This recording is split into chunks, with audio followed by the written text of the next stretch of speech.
Underground swimming pool restaurant in desert. Rajasthan में भारद्वाज बोलकर scientist एक गुप्त धन को ढूंढते रहता है। उसको कपाड़िया और गुप्ता करके दो धनवान उसको पैसों की मदद करते रहते हैं। उनके पास हरि बोलकर एक व्यक्ति कई सालों से बड़ी ईमानदारी से उनके पास काम कर रहा था। हरि उनका हर काम में मदद करता था।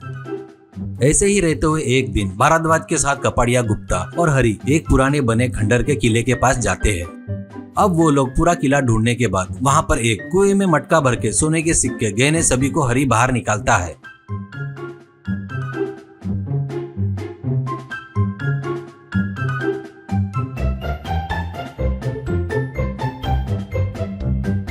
वो देखकर सभी लोग खुशी से उछलने लगते हैं। अब कपाड़िया से भारद्वाज, देख कपाड़िया, अपने को मेहनत का फल मिला, इसलिए तुम तीनों ये जो भी मिला है उसको समान भाग में बांट लो। कपाड़िया, क्या ये हरि और हम समान बांट लेना? क्या उतना सीन नहीं है भाई, यहाँ पर जितना सोना मिला है वो हमारा है, होना तो एक सोने का सिक्का उसके मुंह पर मारूंगा, ऐसा कहता है भारद्वाज। देख कपाड़िया, मैं क्यों बता रहा हूँ सुन, ऐसे गुप्त धन जहाँ मिलता है वहाँ पर अपने को पता नहीं ऐसा मैजिक रहता है। इससे वो तीनों समान भाग में बांट लेंगे तो बाद में कोई दुखी नहीं होगा, नहीं तो अपना आपस में झगड़ा भी हो सकता है। कपाड़िया, मैजिक वैजिक कुछ नहीं है भाई, हरि काम वाला है, उसको काम वाले जैसा रखे तो उतना अच्छा है, उतना ही बस है, सिर पर मत चढ़ाने को बोल। कहकर पूरा सोना धन लेकर चले गए। अब भारद्वाज से हरि, भैया तुम नाराज मत हो भैया, वो भगवान अपने को यही दिया सोचेंगे, ये बच्चों की स्कूल की फीस के लिए हो जाएगा, कहकर चले गए। ऐसे ही रहते हुए कुछ दिनों बाद कपाड़िया को नीलामी में एक मैप मिलता है। उसको लेकर फटाफट भारद्वाज के पास आता है। उस मैप को देखकर भारद्वाज, अरे वाह कपाड़िया, ये तो रेगिस्तान में छुपा हुआ खजाना लग रहा है। उस जगह पर कभी कभी टूरिस्ट आते रहते हैं, इसलिए अपन वहाँ पर खुदाई करना बोले तो वो जगह अपने को खरीदना चाहिए। उतना ही नहीं, वहाँ पर किसी को पता नहीं चले ऐसा अंडरग्राउंड जैसा खोदना होगा, तभी अपनी कोशिश सक्सेस होगी, नहीं तो सबको अपने ऊपर शक होगा। कपाड़िया, कितना भी खर्चा हुआ तो कोई बात नहीं, अपने को वो धन चाहिए बस, मैं अभी उस जगह को खरीदने के काम में लग जाता हूँ, गुप्ता बाकी का काम देख लेगा, कहकर चले गए।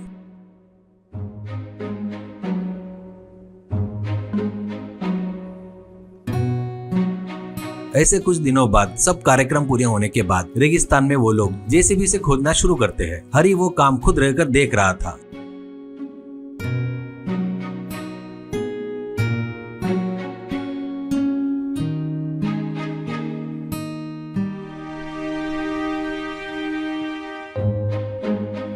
ऐसे वो महीना भर मेहनत करके अंडरग्राउंड पूरा खोदकर देखते हैं, पर उनको कहीं भी कोई भी निधि नहीं मिली। इससे कपाड़िया और उसका बैच बहुत निराश होते हैं। अब कपाड़िया के पास आकर हरि वो किए सो काम के बदले पैसे मांगता है, पर कपाड़िया, हम लोग इतने करोड़ों खर्चा किए तो हाथ में ये रेती आई रे, हमको कैसे पैसे मांग रहा है रे तू? लगे तो ये पूरी जगह तू ही ले ले, पर हम लोग तेरे को 1 रुपया भी नहीं देंगे, कहकर अपने पास की जगह के पेपर बाहर निकाल कर उस पर साइन करके हरि को देकर चला गया। उसके बाद हरि अपने दोस्त अमन को बुलाकर वो जगह पूरा दिखाता है। इससे वो दोनों मिलकर उस जगह को अंडरग्राउंड स्विमिंग पूल रेस्टोरेंट जैसा डिजाइन करते हैं।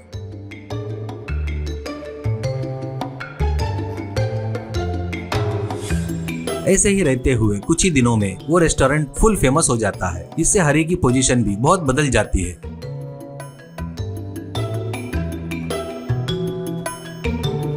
कुछ दिनों बाद वो बात पता चलने पर कपाड़िया, गुप्ता और भारद्वाज वहाँ पर आते हैं। अब हरि से कपाड़िया, अरे हरि, मैंने सोचा भी नहीं था रे, खोद कर छोटे से जगह को इतने बढ़िया होटल में बदल दिया क्या तूने? अरे वाह, वो भी रेगिस्तान में स्विमिंग पूल बोले तो मामूली रहता क्या रे? अरे इसमें हमको भी हिस्सा चाहिए, नहीं तो तेरे को पता है ना मेरे बारे में। अरे तुम्हारे बारे में मुझे क्यों नहीं पता भैया, 15 साल तुम्हारे पास काम किया, 3 बार मुझे सांप ने काटा फिर भी बच गया, 2 बार जंगली जानवर तुम्हारे ऊपर अटैक किया, मैंने उसे मारकर तुमको बचाया, पर तुम लोगों ने क्या किया? थोड़ा सा भी विश्वास नहीं दिखाते हुए पूरा धन तुम लोग लेकर मेरे हाथ में कटोरा रखते क्या? एक सोने का सिक्का फेंक कर मारे, इसलिए मेरा दिमाग घूम गया। सिंपल में इस रेगिस्तान में एक धन छुपाए जैसा मैप मिलने जैसा किया, बस बाकी का काम तुमने कर दिया और मैंने इस स्विमिंग पूल रेस्टोरेंट को बना लिया। कपाड़िया, तू हमको ही धोखा देता क्या? तेरे को हम खत्म कर देंगे रे। अरे बददिमाग बकरे, इतना किया, तुम्हारे बारे में मुझे पता नहीं क्या? देख, कुछ भी ज्यादा बात न करते हुए चुपचाप यहाँ से चले जाओ, नहीं तो मैं पहले से निधि पर काम की इस जगह के फोटो, क्या क्या हमको मिला, वो सब उसकी लिस्ट पूरे मेरे पास है। पुलिस को वो लिस्ट अगर दिया समझो तो तू हमेशा के लिए जेल में फिट हो जाएगा। ज्यादा रो हो मत, इतना ही है तो अपने परिवार के साथ एक हफ्ते के लिए आकर एंजॉय करके जा,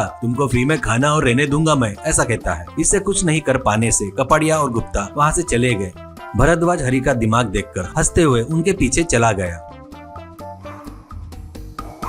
ऐसे अंडरग्राउंड स्विमिंग पूल कुछ ही दिनों में बहुत ज्यादा फेमस हो गया।